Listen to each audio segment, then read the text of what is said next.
E vamos então falar dos dons. Quando estava falando dos dons de hoje, é um dom gostoso para se falar, dom de socorros, ou chamado de serviços.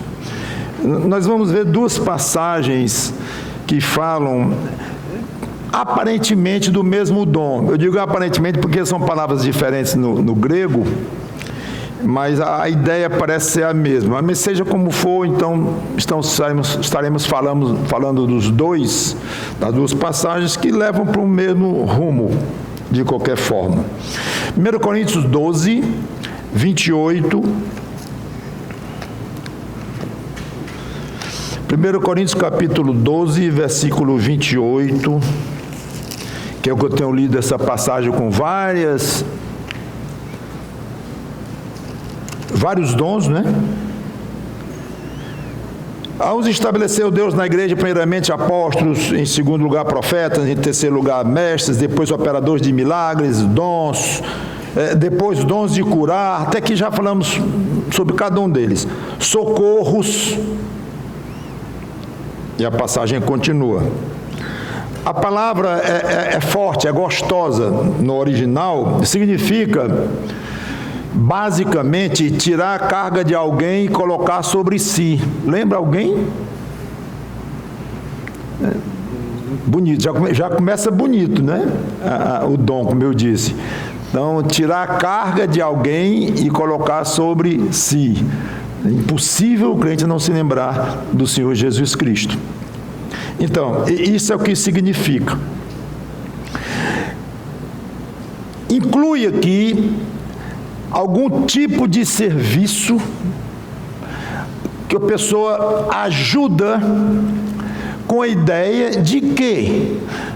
De aliviar de alguma forma o outro. Se eu ajudo o outro a levar um pacote, eu estou aliviando a carga dele de levar o pacote.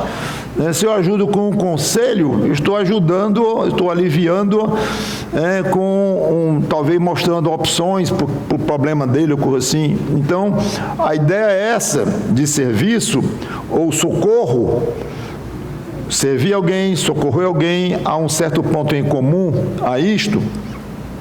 É muito bonita esta ideia. A outra passagem que fala praticamente a mesma coisa, mas com outra palavra, que vocês conhecem muito essa palavra, é Romanos 12, versículo 7.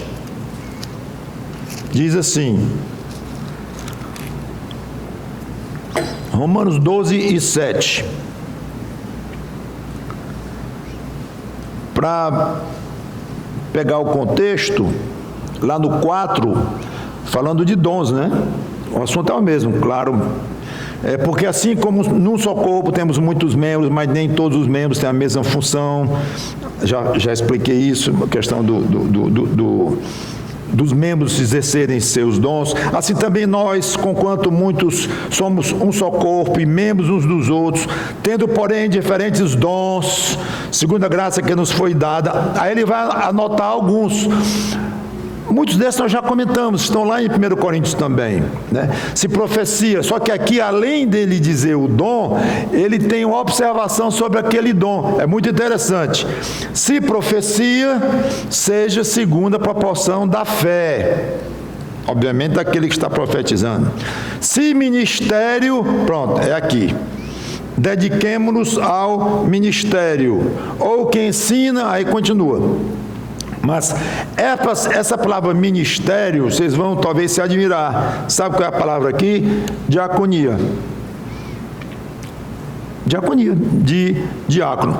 O Novo Testamento, na realidade, ele tomou esse termo diácono, que significa literalmente servo. Ele tomou esse termo, se apossou desse termo, para definir uma função de serviço especial na igreja, muito importante, com qualificações muito altas, equivalentes inclusive a qualificações de pastor, não o serviço em si, não a responsabilidade ou o que vai fazer. É curioso que até a Bíblia não fala muito no que faz um diácono na igreja. Isso é causa, inclusive, de de muitas trocas de ideias entre um e outro. Não, é mais para a parte, sem envolver a parte espiritual. Não, deve envolver a parte espiritual, para ajudar o pastor na parte espiritual. Não, é a parte mais de serviço mesmo, serviço de financeiro, o operacional. A Bíblia deixa um pouco, para não dizer bastante vago, esse aspecto. Então cabe, algumas igrejas entendem mais um aspecto do que o outro. Uma não está errada nem a outra certa, é a maneira de enxergar. Seja como for, uma coisa é óbvia: diácono é um cargo muito especial na igreja. Mas a palavra diácono é uma palavra comum no grego, era inclusive especialmente na época, muito comum, significando serviço, e ela aparece no Novo Testamento muitas vezes significando simplesmente serviço. Não tem nada a ver com o diácono que a Bíblia, o Espírito Santo, escolheu para designar esse cargo, e que Paulo, inclusive, cita lá as qualificações e tudo. Então, ela é traduzida geralmente por servo, às vezes ministro, não como ministro pastoral, mas ministro no sentido de ministrar algum tipo de serviço. E ela é traduzida por serviço, administração, ministério, de diversas formas, a mesma palavra diaconia. Então, aqui não se refere, claro, ao ofício de diácono, mas alguém que recebeu o dom, o assunto aqui é dons, de servir aos outros. Pronto. Isso aqui não tem a menor dúvida. Então, lá em 1 Coríntios, com a palavra que significa basicamente tirar a carga de um e botar sobre si. Ou aqui, em Romanos, outro livro, mas falando de dons também, tudo indica que as duas palavras diferentes foram utilizadas para o mesmo objetivo. O quê? Dizendo de outra maneira, descrevendo o mesmo dom.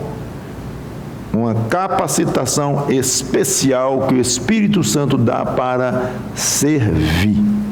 E é interessante que não é muito raro a gente ouvir falar fulano, ciclano, falar de um, falar do outro, fulano, rapaz, ali é um servo, ali é impressionante, não tem hora e tudo, e o que precisar ele está pronto, é uma disposição, eita, que chama atenção, né? Provavelmente está aí diante alguém que tem o dom de serviço. Em Romanos, onde eu estou, há uma curiosidade de tradução aqui. Lembra que ele falou no dom e alguma explicação sobre o dom. No versículo 7 é muito interessante. Está vendo aí? Pelo menos na minha versão. Se ministério, dediquemo-nos ao ministério. Alguém tem outra versão diferente que pode ler para mim? Qual NVI ou algum tipo de versão, uma versão aceita, né? Uma versão que a gente respeita, né? Tem todo tipo de versão. Se for a tal da... esqueci agora. Tem uma que não é versão, é uma paráfrase. Não é que não tenha utilidade. Tem, mas como paráfrase. O problema é o crente achar que ele é uma versão da palavra de Deus, inspirada e tudo, e tomar aquilo como palavra de Deus. Novo Testamento na linguagem de hoje, muito comum, não é Bíblia, no sentido de uma tradução fiel e séria, e olhando para... Não é que não seja séria, eu quero dizer, é tecnicamente válida para ser chamada de tradução. E tem um nome para isso, paráfrase. O que é paráfrase? A pessoa leu e explica com as palavras dela, e sem muita responsabilidade de fidelidade com as palavras exatas, porque tem a responsabilidade, sim, de transmitir o que a pessoa acha que é a ideia do texto. Então fica muito subjetivo, né, e não pode ser chamado de Bíblia. Aqui estou já falando de outra coisa que eu não quero falar disso. Mas alguém tem a NVI aí, por exemplo? Vai. Não, só o servir. Obrigado. Se o seu dom é servir, sirva. Excelente a tradução. Essa daí melhor do que a que eu tenho aqui, que é a atualizada. Porque aqui diz, se ministério, a palavra ministério já não é tão boa para a gente entender do que serviço é melhor. Dediquemo-nos ao ministério. Não tem a palavra dedicar. Quer dizer que os tradutores criaram essa palavra? Criaram. É muito difícil, uma tradução muito literal, é complicadíssima. Porque você sabe como é no original? Como a NVI disse. Ele bota assim, literalmente, se serviço, serviço. Não tem verbo. Paulo não colocou verbo. Se serviço, serviço. Aí como é que tem aí, Rinaldo? Se serviço, sirva. Apesar de que ainda botaram o verbo servir ali. Não tem verbo. Paulo não botou verbo. Ele repetiu a palavra que, na época, uma repetição de palavra não era um erro ou exagero, não, tinha uma função, é ênfase. Então Paulo enfatizou, sabe o que? Assim, se serviço, sirva com gosto, algo assim, sirva com prazer, sirva com intensidade, sirva com alegria, alguma coisa, né? Mas ele não disse só, se serviço, né? Serviço. Ele disse assim, mas ele quis enfatizar de alguma maneira. Ou então, se concentre, não perca a oportunidade de servir. Se servir, se for serviço, serviço. É quase um brado de alerta sobre a responsabilidade do exercício dos dons que você tem. Os dons ou dom que você tem foi ou foram dados pelo Espírito Santo, pela pura graça de Deus. Já falei sobre isso, para o crente não se angustiar, que eu já vi crentes preocupados, pastor, qual é o meu dom e tal. Irmão ou irmã, se não está muito claro, não se angustie com isso, ore a Deus para que você sirva o melhor que você pode, trabalhe na igreja o melhor que você pode, se for doação, se for ensino, se for serviço de uma maneira mais específica, porque de uma maneira geral os dons são capacitações para serviço de alguma maneira, mas aqui é algo em função do outro que está em necessidade. Então, faça o que está no seu coração fazer. Se tem vontade de ensinar, ensine. Eu tenho medo e tal. Tenha alguma coisa lá dentro ali, mexendo em você para você ensinar, com medo ou não, ficando gelado ou não. Vá em frente, vá em frente. Vá para ensinar, ensine. É para servir alguém? Não acho que não vou ligar não. Então, ligue para a pessoa, você notou ela triste, está querendo conversar com ele ou com ela e tal. Então, ligue, vá em frente. É isso a sugestão que eu tenho. Depois de estudar isso tudo, será que eu tenho um dom disso? Ih, complicou mais ainda, porque tem dons. Então a gente não sabe. Agora, Paulo diz que ele dá dom a cada um segundo lhe apraz. Então a ideia é que cada um é uma conclusão, cada um tem um dom, ou uns. E o meu? E será que eu tenho 2 e não estou notando, ou 3 e não estou notando o terceiro? Não se angustie com isso. O fato é que foi um presente de Deus. Vamos supor que você dê um presente caro para alguém, caro de acordo com suas capacidades financeiras.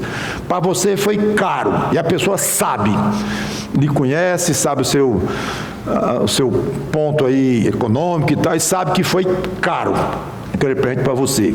Aí você não usa, ou você usa de uma maneira relaxada, você vai ficar meio magoado, talvez até arrependido de ter dado. Puxa, para criança isso é muito comum, né? Também criança, não está valendo aqui no exemplo, né? Criança tanto vai ganhar um caminhãozinho de pau, como um caminhão ultra sofisticado que ouve voz e pisca e voa e faz cambalhota.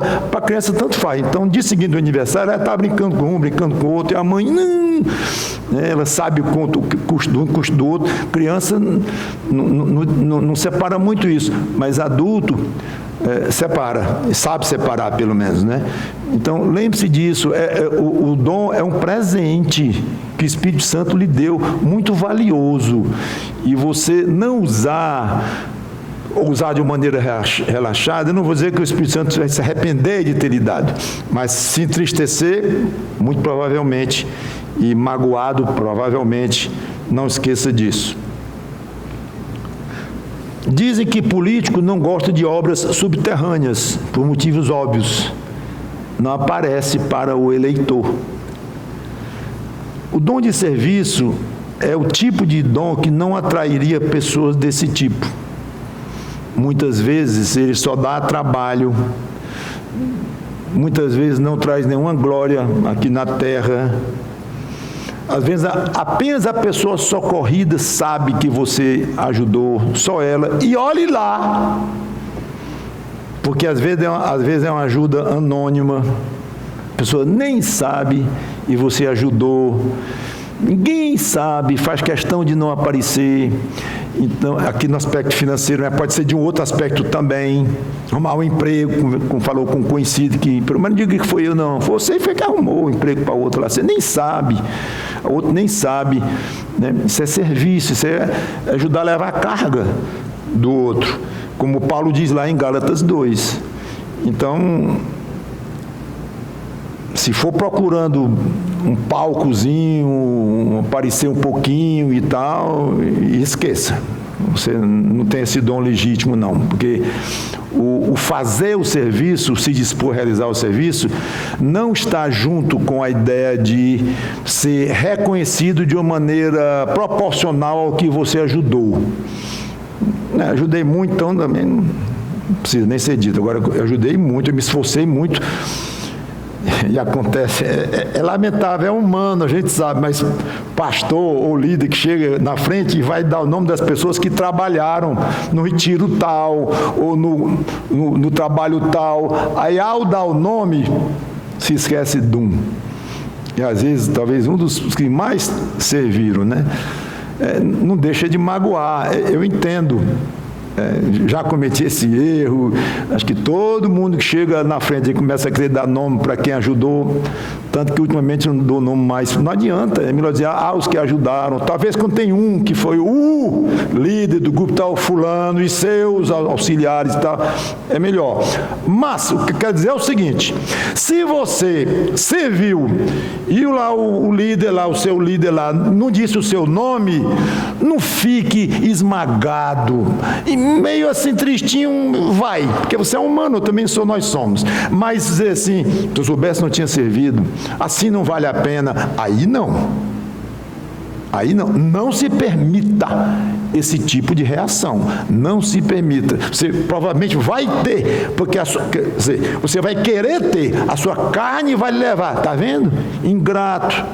Ingrato, dizer que não se lembra do meu nome, claro que se lembra, então, olha, já está julgando o coração do outro, aí vai longe. Então não ouça a sua carne e aguente o tranco, como se diz. E se você serviu por um exercício legítimo de um dom que você recebeu, você exercitou, está feito. Acabou-se. Se as pessoas reconhecem, se não reconhecem, você fez para quem em última análise? Aliás, em primeira análise, você fez para Cristo. Ele vai se esquecer do seu nome? Não vai, ok? Então, não fique relacionando o seu serviço com reconhecimento público ou coisa desse tipo. Não. Se o dom é legítimo, é verdadeiro, ele vai ficar bem, ele pode ser reconhecido ou não. Se for reconhecido, ótimo, ok, beleza. Mas se não for, não se arrependa e faça tudo de novo, ou ainda talvez melhor ainda. Paulo era muito sensível a esse tipo de ajuda, viu? Ele citava as pessoas que o ajudavam. 3 exemplos aqui por nome, deixa eu ir só. Filipenses 2:25, mas eu posso chegar lá mais rápido, já cheguei. Julguei todavia necessário mandar até vós Epafrodito, olha o nome, por um lado meu irmão, cooperador e companheiro de lutas, e por outro vosso mensageiro e vosso auxiliar nas minhas necessidades e tal, e aí vai.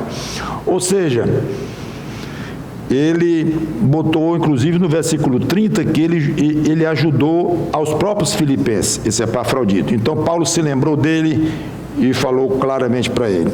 2 Timóteo, capítulo 2, capítulo 1, versículo 16 e 17, conceda o Senhor misericórdia à casa de Onesíforo. Não precisa botar o nome do seu filho de Onesíforo, tudo bem, né? Mas se quiser também, bote. Mas Está lá. Onesíforo, porque muitas vezes ele diz, muitas vezes me deu ânimo e nunca se envergonhou das minhas algemas. Pá, claramente, alto e bom som. Deve ser bom, né, receber um elogio desse só do apóstolo Paulo. Agora, aqui tem, deixa eu voltar aqui,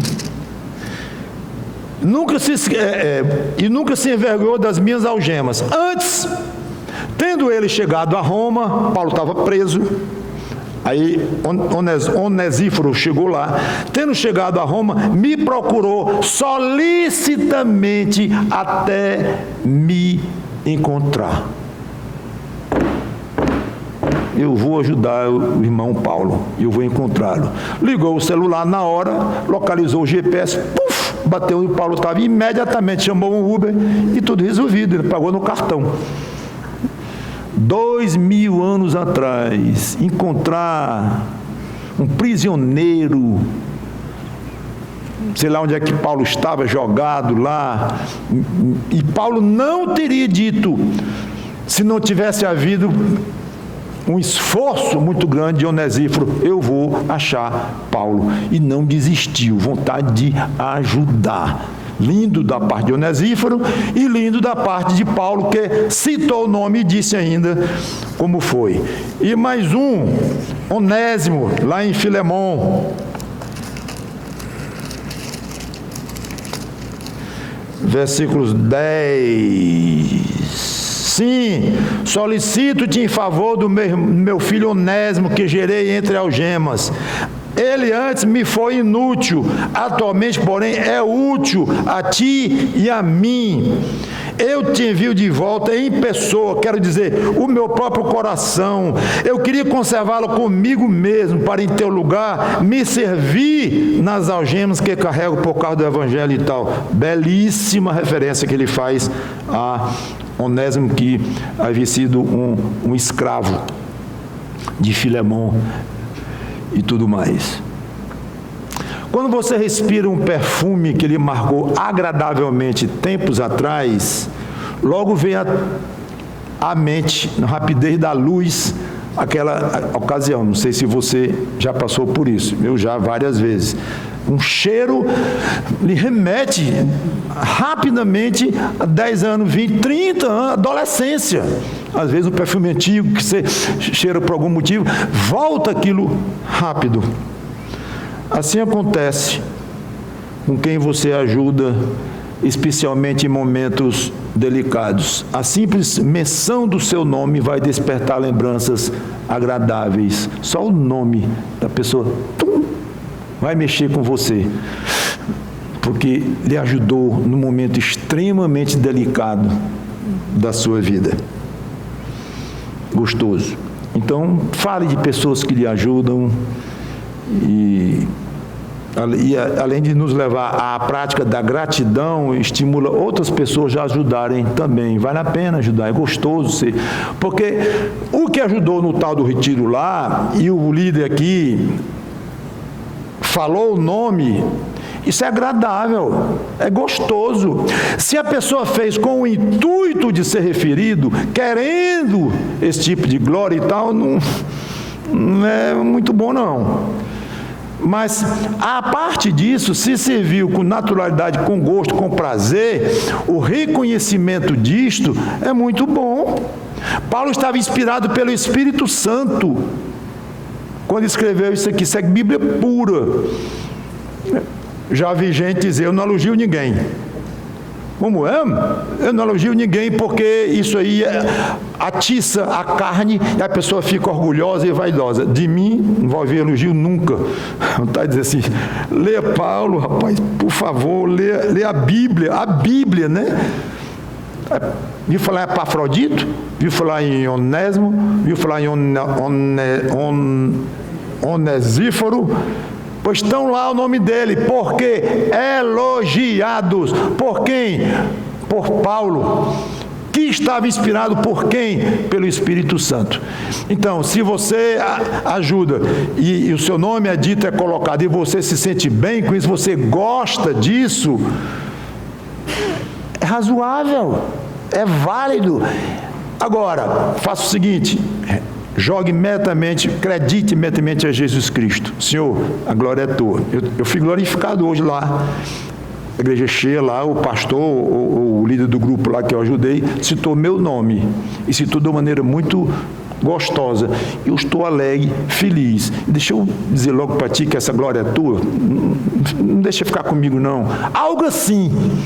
Ok? Entregue para Jesus Cristo, converse com Ele, reconheça que você serviu por um dom que Ele lhe deu, não foi um dom que você trouxe do berço, não.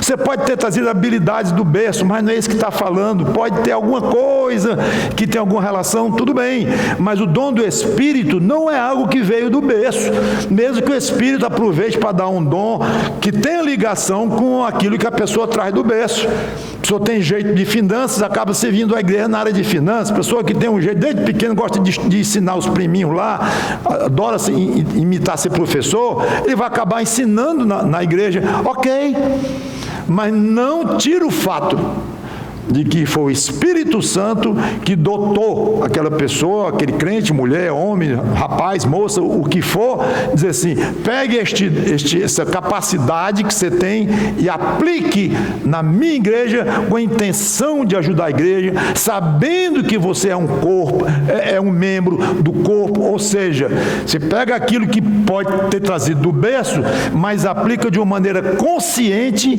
e de uma forma extremamente forte e aos irmãos, significativa e muito agradável a Deus. Já citei aqui Paulo dizendo que nós devemos levar as cargas uns dos outros. Então nós temos a obrigação de servir aos outros. E alguém pode perguntar: pastor, qual é a diferença então de alguém que tem um dom do serviço, de tirar a carga do um e botar sobre si, e alguém que está obedecendo Gálatas 6:2, levar as cargas uns dos outros? A Bíblia não responde assim, não responde claramente. Eu diria que o que tem o dom de fazer isso, faria isso de uma maneira muito mais intensa, muito mais eficiente e especialmente muito mais voluntário. A conclusão que eu tiro, embora, como eu falei, não tenha assim uma explicação claramente na Bíblia. Um radar está sempre ligado, para saber o que tem ao redor e detectar. Quanto mais poderoso o radar, mais caro o radar, mais sofisticado, porque maior será o detalhe que ele vai perceber. Então, o crente que tem o dom do serviço, ele vai ter um radar ligado o tempo todo, querendo captar a necessidade de alguém ser servido, a necessidade que alguém está passando. Ele é ultra ligado naturalmente. Uma igreja pode ser organizada, rica, grande, mas se não tem pessoas que se ajudam entre si, é uma igreja feia, cinzenta e doentia. Graças a Deus pelos que têm aqui o dom do serviço, o dom do socorro. Vocês são muito úteis e vocês deixam um perfume muito agradável quando estão em ação. Se você tem, se você não tem, é com você. E os outros que não têm este dom, que pelo menos saiba valorizar os irmãos que visivelmente têm este dom e ore por ele. Mas é bonito o que o irmão ali se dispõe a fazer pelos outros. Eu percebo isso, estou vendo. Ah, você está vendo? Pois agradeça a Deus por ele, ore a Deus por ele ou por ela, e repetindo: o dom dá trabalho. O dom de servir a outros dá trabalho. Dá trabalho, às vezes, como eu disse, nem reconhecido e tudo, mas é lindo. Então, ore pela pessoa, agradeça a Deus pela pessoa e que Deus não permita que o diabo fique. Está vendo? O que adianta servir? Ficou 3 dias lá servindo lá no acampamento, ou seja, lá onde for, na conferência, serviu, nem o nome foi citado. Foi citado o nome do fulano, que se viram muito menos do que você. Isso vale a pena? O diabo é bom nisso, viu? Muito bom nisso. Não compensa, não. Então, não permita que isso aconteça e continue sendo um perfume espetacular, porque você que tem o dom, quando as pessoas falarem no seu nome, virá coisas boas. Vamos orar. Obrigado, Senhor Deus, pela Tua palavra, que o Teu Espírito Santo nos ajude a aprender essas coisas e a cumprir, obedecer e saber valorizar os dons do Espírito. Em nome do Senhor Jesus Cristo. Amém.